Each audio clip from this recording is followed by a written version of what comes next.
Hai, Assalamualaikum dan salam sejahtera.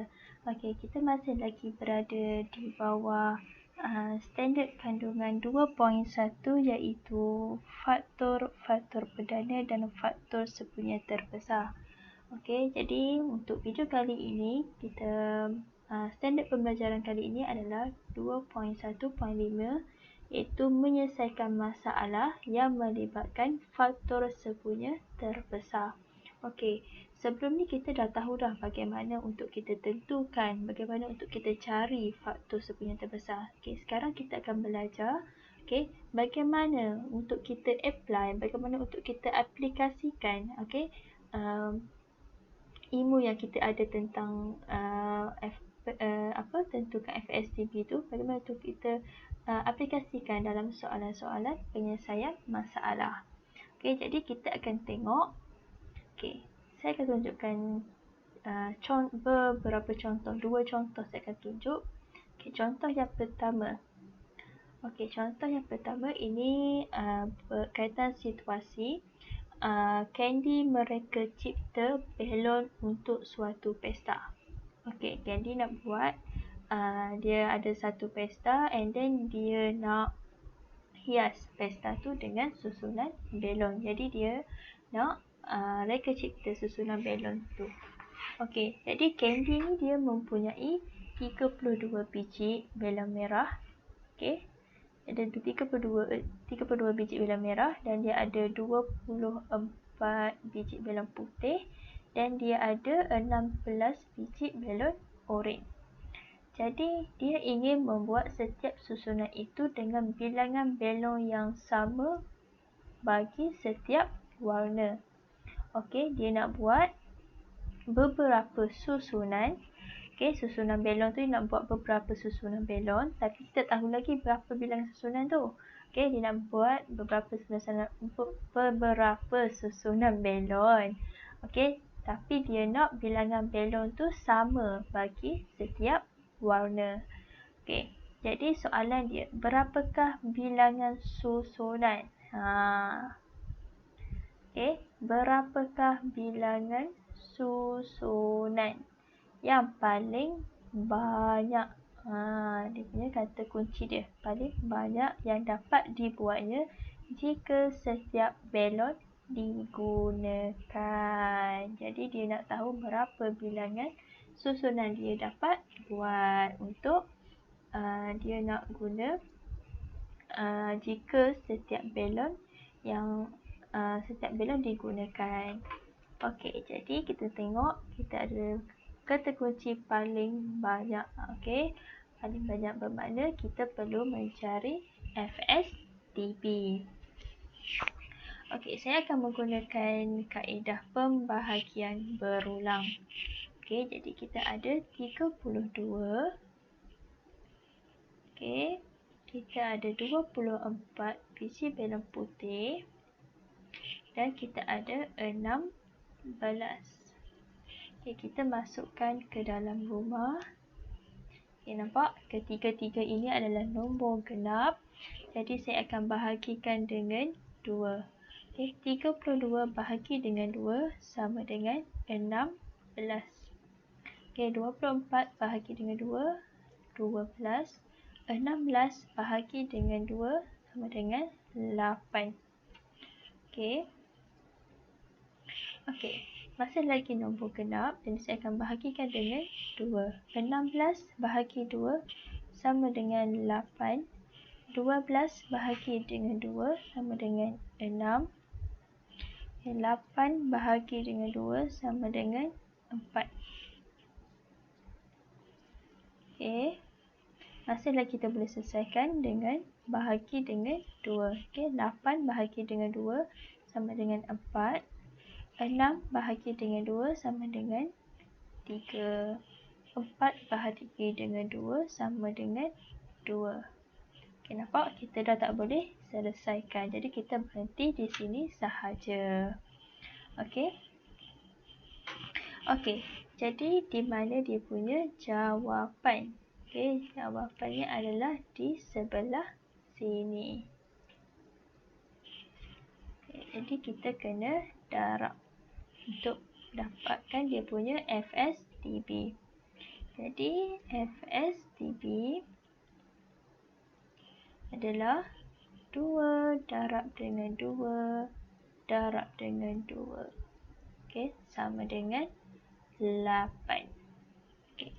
Bermakna oleh sebab itu, okey, kesimpulannya adalah okey, 8 susunan yang dapat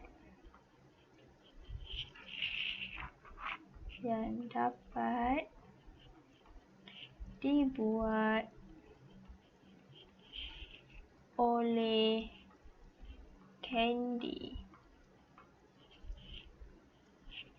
jika setiap balon digunakan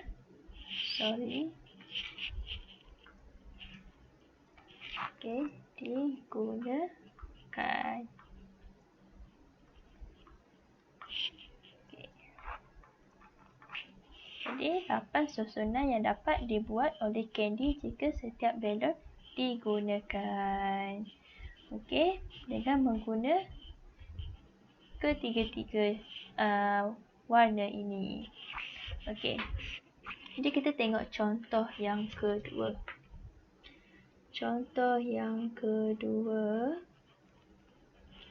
Okey. Contoh yang kedua. Okey, seramai 36 orang murid dan 45 orang murid lelaki. Okey, kita ada 36 orang murid perempuan dan 45 murid lelaki menyertai suatu pertandingan seni. Okey, murid-murid itu dibahagikan kepada beberapa pasukan. Setiap pasukan mesti mempunyai bilangan murid yang sama dan bilangan murid lelaki yang sama. Okey, dia nak bahagikan, murid-murid tu kena bahagikan kepada beberapa pasukan, tetapi syarat dia nak bilangan murid yang sama. Setiap pasukan tu ada bilangan murid perempuan yang sama dan bilangan murid lelaki yang sama. Okey. Soalan yang pertama, berapakah bilangan pasukan terbanyak? Nampak? Ada kata kunci dia terbanyak. Okey. Yang boleh dibentuk. Okey. Soalan yang kedua, berapakah bilangan murid perempuan dan murid lelaki dalam setiap pasukan? Okey, dia nak bilangan murid perempuan dan murid lelaki. Okey, dalam setiap pasukan. Jadi kita tengok dulu yang pertama, berapakah bilangan pasukan terbanyak? Bermakna dia nak suruh kita mencari FSDB. Jadi sama juga saya akan menggunakan kaedah pembahagian berulang. Jadi saya ada 36. Saya ada 45. Okey, masukkan ke dalam rumah. Okey, 36, 45 saya akan bahagikan dengan 3. Okey, 36 bahagi dengan 3 dengan 12. 45 bahagi dengan 3 sama dengan 15. Okey, 12 dengan 15 masih boleh bahagi dengan 3. Okey, 12 bahagi dengan 3 sama dengan 4. 15 bahagi dengan 3 sama dengan 5. Okey, kita dah tak boleh nak selesaikan. Jadi, kita boleh cari dia punya FSDB adalah 3 darab 3. Adalah sama dengan 9. Bermakna 9 pasukan yang boleh dibentuk. Okey. Jadi, 9 pasukan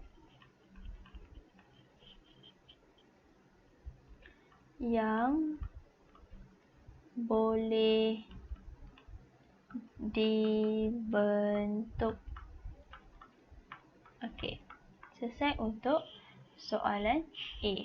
Kita tengok untuk soalan B. Dia nak berapakah bilangan murid dan murid perempuan dalam setiap pasukan. Okey, kita tahu setiap pasukan kita ada 9 pasukan. Okey, dalam setiap pasukan tu dia nak tahu berapakah bilangan murid perempuan dan murid lelaki untuk setiap pasukan tu. Bermakna kita ada murid perempuan seramai 36 orang. Okey, kita ada murid perempuan seramai 36 orang. Jadi 36 orang kita perlu bahagikan dengan 9 pasukan sebab kita nak tahu berapa murid perempuan untuk setiap pasukan. Jadi 36 bahagi dengan 9 kita akan dapat 4. Okey, kita dapat tahu 4 orang murid perempuan untuk setiap pasukan. Okey, untuk murid lelaki. Okey, lelaki kita ada 45. Kita kena bahagi dengan 9 juga sebab kita ada 9 pasukan. Di 45 bahagi dengan 9 adalah sama dengan 5. Ini bermakna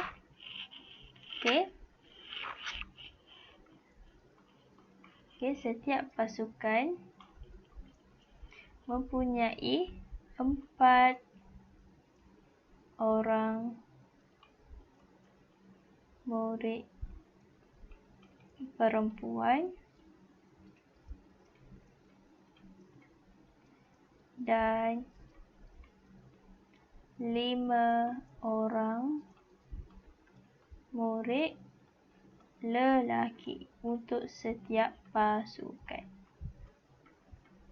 Okey, jadi itu sahaja. Okey, terima kasih. Kita jumpa lagi untuk video yang seterusnya. Bye.